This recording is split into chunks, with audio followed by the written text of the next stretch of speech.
Good day, everybody. How you doing today on this Monday? It is the 5th day of February. I will be reading from both of our readings today from our liturgy.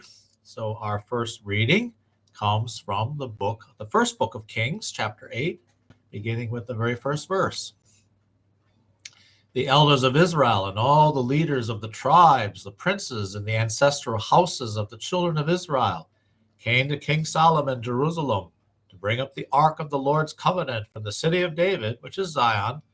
All the people of Israel assembled before King Solomon during the festival in the month of Ethanim, the 7th month. When all the elders of Israel had arrived, the priests took up the ark. They carried the ark of the Lord and the meeting tent with all the sacred vessels that were in the tent. The priests and Levites carried them. King Solomon and the entire community of Israel, present for the occasion, sacrificed before the ark sheep and oxen, too many to number or count. The priests brought the ark of the covenant of the Lord to its place beneath the wings of the cherubim in the sanctuary, the Holy of Holies of the temple. The cherubim had their wings spread out over the place of the ark, sheltering the ark and its poles from above. There was nothing in the ark but the 2 stone tablets, which Moses had put there at Horeb, when the Lord made a covenant with the children of Israel at their departure from the land of Egypt. When the priests left the holy place, the cloud filled the temple of the Lord, so that the priests could no longer minister because of the cloud, since the Lord's glory had filled the temple of the Lord. Then Solomon said, "The Lord intends to dwell in the dark cloud.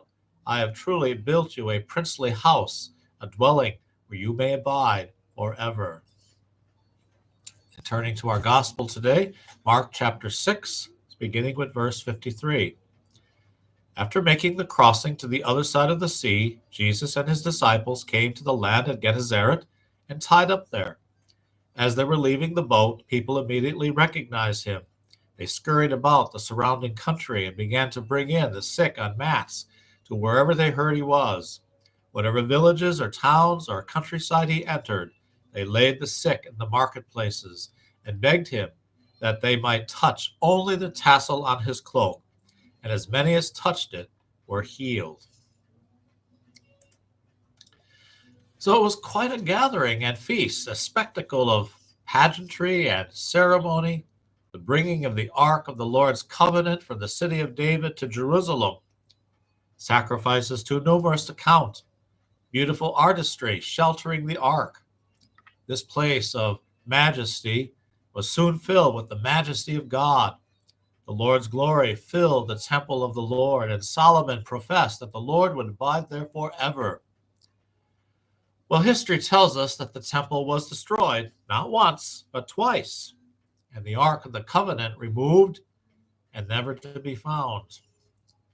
God's forever dwelling place was not destroyed, however, because it did not reside in those earthly vessels, but in the body of his Son and in the grace that surrounds and abides in us. The Lord is kept apart from us, as if it were untouchable within us, and as one who has marked us as his own in our.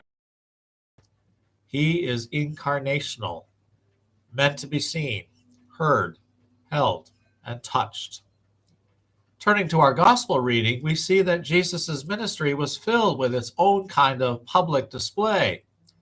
But instead of lavish material processions, we have processions of the sick coming to Jesus for healing. The power of God's love was such that the sick had only to touch the tassel on his cloak. They're translated the fringe on Jesus' prayer shawl to be healed. God's healing power is present in Jesus, and we receive his real and substantial presence in the Eucharist. We touch his cloak and tassel in our own way each time we come to church at Mass and receive the body, blood, and soul and divinity of our Lord, just as those who surrounded him did.